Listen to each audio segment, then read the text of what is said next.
Every time you sit in a room with Dr. Yenna, you fall in love all over again with Johnson & Wales. And if you've never been at Johnson & Wales, you only have to meet Dr. Yenna to fall in love with Johnson & Wales. He has a passion and a story in Johnson & Wales that he can tell that I don't believe you can sit in a room and not be inspired by that. And when you realize that it comes from the heart, and it's not because he is president or chairman of the board, it's because he truly, for him, Johnson & Wales is like a child that he has watched and looked after as it has grown up. And the pride you hear in his voice when he talks about Johnson & Wales is no different than the pride you hear in his voice when he talks about his children and his grandchildren. And to me, that is inspiring as an institute, for people in this institution and beyond. Dr. Yenna is a part of the fabric of the university. His values are a part of the fabric of the university. His vision, his hard work. When you think about what it took to take Johnson & Wales from where it was when he became the president to where it is now, that work is amazing. It's astounding. In such a short period of time, to go from a small college, a trade school, technical school essentially, to being a world-class university, how many people can do that in the span of 20 years or so? How many colleges or universities have the capacity or the drive or the will, the institutional will, to be that much greater than they were? It is truly amazing. When I talk about the heart and soul of Whether You Bleed for Johnson & Wales, he did a great job building a culture, an ethos, a concern for Johnson & Wales that goes well beyond just a place of work. And I know in some cases that's not always good, but it makes us so much better. It makes us so different than other institutions. And the way he did it was he shared stories after stories after stories of the history of this place and poignant moments relating to people and events here that occurred over time, long before I was ever a student here, let alone an employee. So you have this responsibility to the evolution of the institution, to the students, to the people here. And it was powerful learning those stories from him. I came to know that he told us those stories to build this infusion, to create this infusion of Johnson & Wales in each of us. Jack leaves fingerprints on people's hearts. That's it. And I think people learn so much from him. Once he touches them, once he leaves his fingerprints on them, they're changed. His fingerprints are on my heart.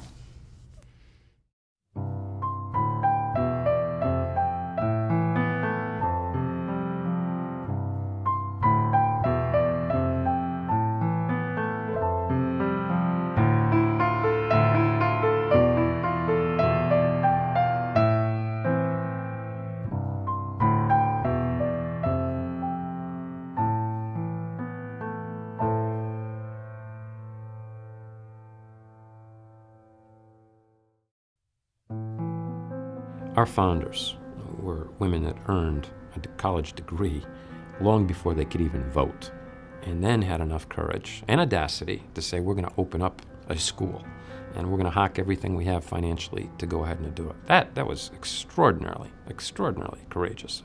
And then you take the Eddie Triangulo and the Mo Gaby years as presidents together. They were great entrepreneurs, and just exciting. Let's build upon this and let's get going. It was really wonderful. And then along came Jack Yenna, and another courageous leader that said, I'm going to keep what's really good, the courageous culture of our founders, the wonderful entrepreneurs that Triangulo and Gaby were. And yet, what I'm going to add to this is I'm going to add the big business attitude, almost like a Tom Watson, a founder of IBM, who said, if you want to be a big company, start acting like one now. Jack said, we're no longer going to be this small mom and pop type of a thing. The two previous presidents before him whispered in his ear and cautioned him as a young man, Jack, don't make the one decision that's going to take the whole place down. Just be more like steady. Just be slow and steady and you do fine. And yet he was courageous enough to make that leap for it. When you follow the history of Johnson & Wales that preceded me, It was pretty easy if you believed in the culture. And the culture of Johnson & Wales is just absolutely extraordinary. We've focused for our entire history on student success. I saw my role to make Johnson & Wales bigger and better and have a more profound impact on students. And I think history has demonstrated that. Johnson & Wales has gotten bigger, and it's certainly gotten better. There were just around 300 students when I came here in 1962. Today we're a much different institution. One of the things I'm most proud of are the 3 campuses besides Providence that exist today. I became president in '89, and we opened the first campus in early '92. We had a couple of campuses, Norfolk and Charleston, prior to that, but they really weren't permanent commitments. We didn't own the real estate, et cetera. So in a way, it was during my administration that we made permanent commitments to other communities. We made a big investment in Miami and then followed shortly thereafter in Denver and now in Charlotte. Those are the changes that I look at in terms of where my fingerprints on Johnson & Wales exist today. When you start attracting students from farther and farther distances, you soon begin to find out that there are some students that really want the Johnson & Wales kind of education but aren't willing to travel and make that leap. So it became a logical extension. Let's bring Johnson & Wales to the students. Today I can look you straight in the eye and look anyone straight in the eye and say, parent, your son or daughter wants to come to Johnson & Wales, pick on geography or pick on climate or pick on whatever. We have 4 campus choices. You'll get an equal education wherever you go. So that master planning to create equal campus experiences for students has been very, very important. And that has been a new model, and I call that the Jena model. Obviously, when these decisions were made, you had to go study the demographics and make sure that they were right for our type of college. And upon making those decisions, you have to also understand the community that you're going to relocate in. For instance, in North Miami, you're right off of Collins Avenue, but you're just footsteps away from one of the major streets in that particular city. And our students, consequently, if they don't want to really be in a full urban environment, that's a nice selection. It's almost a cocoon that they're in. And then going out to Denver, we were able to go ahead and acquire a former campus out there. We had to renovate some of the buildings, and some of them were empty, to bring them back and work with them. And we modified the athletic facilities there. And that's a wonderful environment. Yes, you are in Denver, but there's really a campus feel to that. There's a huge green space area that we have out there. And then in Charlotte, we're right in the gateway to Charlotte, the city proper. So we're really very much part of that city as well. So our students do have choices where they want to go ahead and go to, not only by region, but also somewhat urban and somewhat suburban. I tell our students all the time this is the best of both worlds for them. They've picked a university that has an incredible alumni base, 80,000 alumni, 16,000 students, a big national brand, great reputation, and yet the small campus environment of all of the luxuries that come along with being a 2,000, 2,500 campus community.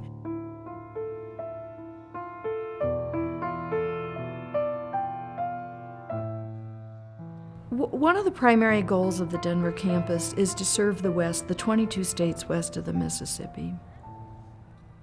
When Johnson & Wales University opened here in Denver in the fall of 2000, it opened with 325 students, which was remarkable for right out of the gate. Now we have 1,500 students, and we'd love to grow to be at 2,200 students. It really required a leap of faith on the part of the university to try a campus in the West. As many people know, Pete Coors brought us to the West, and it was his commitment and his dedication to the idea that Johnson & Wales could do well and could serve the West that brought us here. We'd gotten involved with Johnson & Wales, Coors Company had with involvement with a pilot, really micro brewery on the campus in Providence. And through that process, I got to know Jack and some of the other members of his team, and he had said that that they were looking for a campus in the West, and that they were pretty well targeted to Dallas. And I said, well, you ought to come to Colorado. that began a long process of trying to figure out how to do that. I think Jack's vision was to take this Johnson Wales to a much bigger scale nationally. And I said, well, Colorado makes sense. We're right, we're the gateway to the West. We actually worked it out on a napkin, and I think he still has the napkin, and it'd be fun. We ought to memorialize that, actually. But it actually happened quite quickly, and I went to our family foundation, Adolph Coors Foundation, and said, look, this is an institution that would be good for our community, would restrict our funding just to the state of Colorado. And my main purpose or reason for feeling good about Johnson Wales is a couple of things. First of all, they always did what they said. And second of all, a lot of nonprofits get started and you have to keep feeding them. And they committed that they would be self-sufficient within 3 years. Well, they beat that by a long shot. And it's been extraordinarily successful.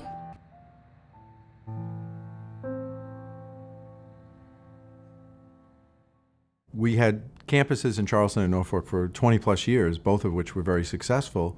We wanted to expand in both of those locations, and we were about to do so in Charleston when the city of Charlotte, through the Center City Partners, approached us. We didn't expect this, but when they approached us, they said, will we consider opening a campus in Charlotte, North Carolina? So the decision was focus the energies and the resources, build the new facilities in one location, which was in Charlotte, and eventually have a teach out in Norfolk and have a teach out in Charleston. We were able to attract a great number, probably more than half of the faculty from Norfolk and Charleston to come to Charlotte, which was great because it gave us a very strong academic presence from the very first day in our first year. Johnson Wales is a hands-on place.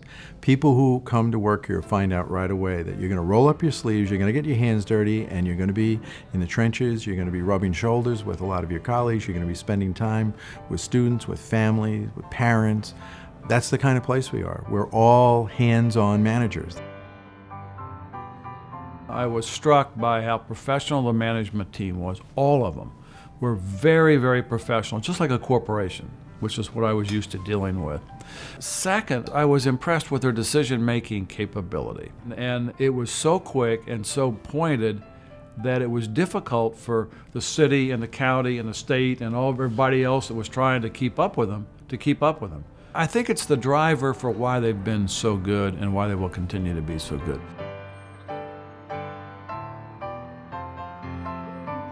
Jack Yanna pushed me past the limit that I didn't think I could be pushed past, I think his vision for Johnson & Wales was bigger than most of us could imagine. He's always looking to grow and to expand and to make a bigger and better university. I remember when we stood in front of the academic building in Charlotte at the end of the process, and he looks up and he goes, "You've exceeded my expectations." I said, "Well, that's good because I exceeded your budget too." Not by a lot, but I think it was 4 or 5%, something like that. He just gave me a pat on the back. I guess that was okay. I think he set a standard for the university with regard to our ability to grow and to be an entrepreneurial. He brought along a discipline for planning, strategic planning, a discipline for budgeting, and he realized that it could no longer just be one person or a few people at the top of the organization. So he started to develop teams. I don't believe there is any other institution of higher education that I'm aware of that ever does succession planning like that. I think his biggest legacy are the people. I would not be at Johnson & Wales today if Dr. Yanna had not given me the opportunity to see the value that I could bring to this institution. And as a young professional, to have someone like Dr. Yanna kind of take you under his wing and guide you and coach you, I think was an amazing experience for me. It's been a great deal of teamwork, and what I'm most proud of today is the emergence of a whole host of young female leaders. At one time when I came to Johnson & Wales, you couldn't find a female in upper administration. And today 2 of our campus presidents are females, Laureen Chant and Betty Matowski in Miami and Denver. With a leader like Jack, you have to be comfortable in the space of discomfort, in growth. I think that's his greatest strength, that he is a people person that knows how to drive people forward and make them fulfill their potential beyond what they ever thought they could. He does it to himself. He does it to himself. He holds himself accountable for the same level of ongoing, constant, disruptive growth as a leader that he holds any of us to. I don't think Johnson & Wales University would be the university we know if Jack Yenna was not part of this institution. He made an impact on this institution as a coach. He made an impact on this institution as a faculty member, let alone as a vice president and a dean, and eventually the president and the chairman of the board.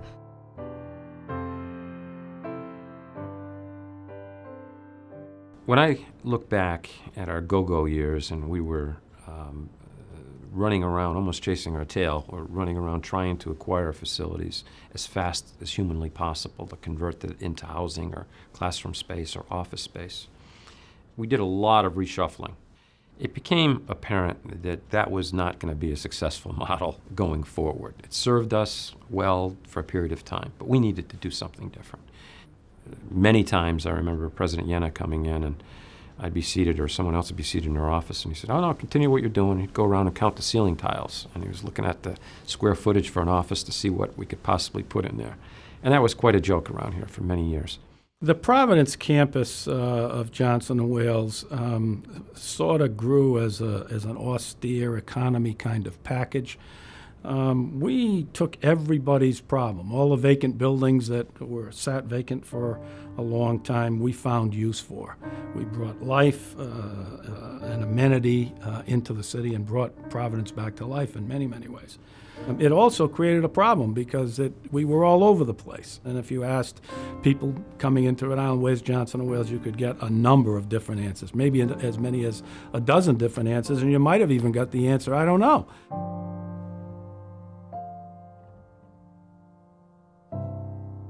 I believe it was either the late 80s or right around 1990.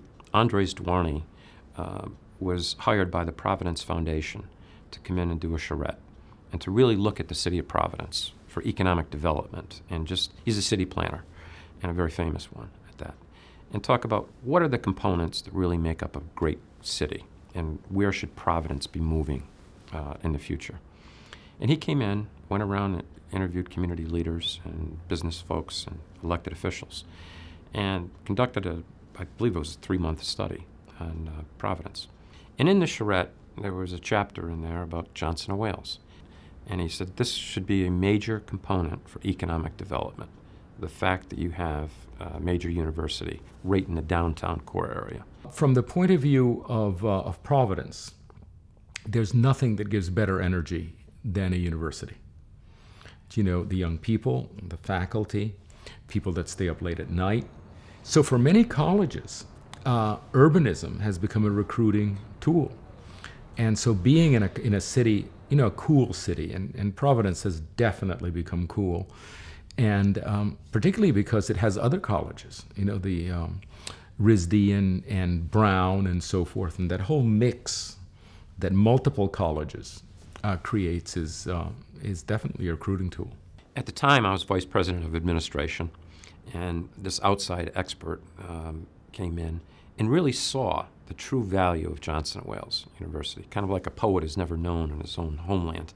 That was not only a great endorsement, but a great opportunity for us to take it to the next level. I was enamored with his plan for Down City, and we engaged him to figure out how Johnson & Wales could initially contribute to the Down City plan, and eventually we became a driver of the Down City plan. In the history of the Providence campus, there were occasions when the policies, the political policies, were such that the nonprofits were viewed as cannibalizers of the tax base, as opposed to economic generators of employment and education and graduates and et cetera. Yes, I said at one time that we would leave Providence and make our investments in other cities that seem to have a better grasp of the economic realities of universities. I believe that Jack did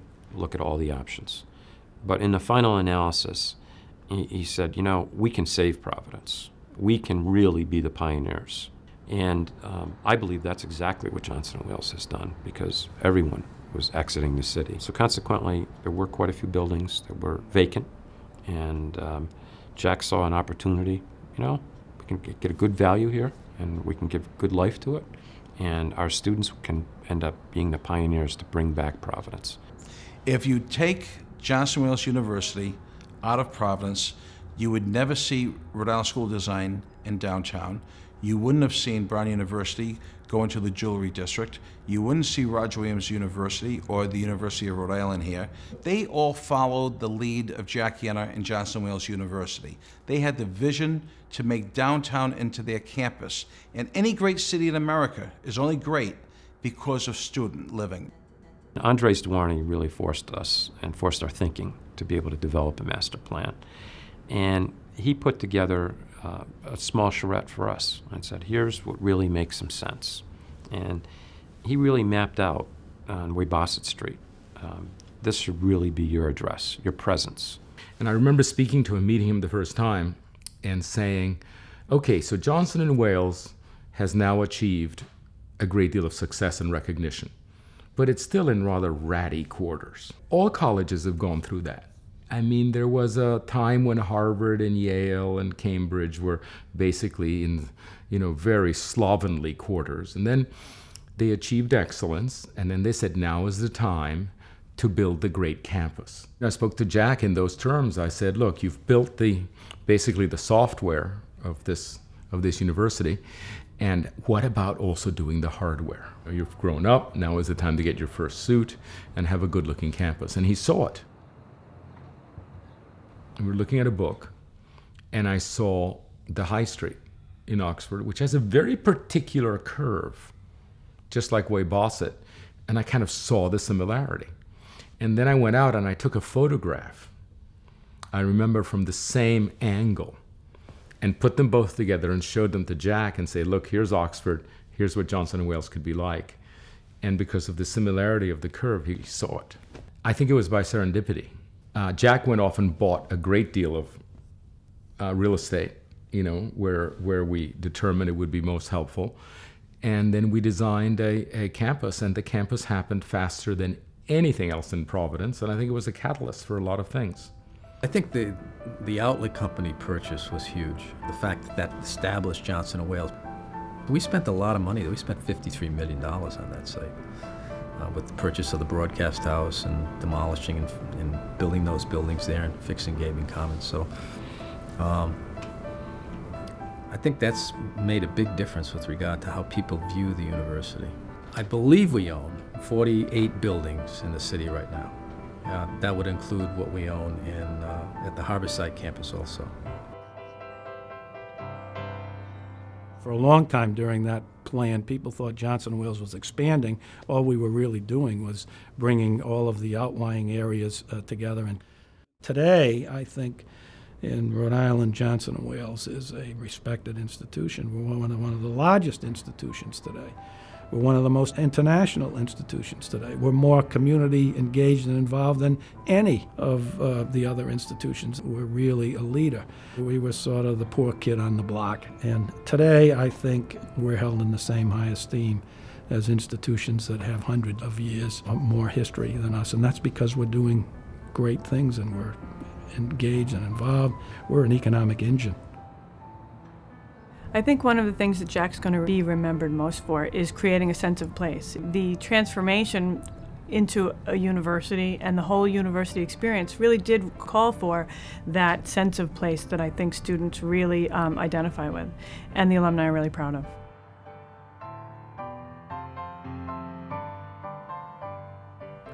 Institutions are like most people. They grow and they develop and they mature. And Johnson & Wales has been going through this maturation process. I guess you could argue very much that with Jack Yenna's leadership, it was in his adolescence. It was struggling with defining exactly what it was going to be. It was going to be a university, it was going to be regionally accredited, it was going to preserve its hands-on education, but it was really going to take on the clothing of a university. If I were to describe Dr. Yenna, I would say that he is the conscience of the university.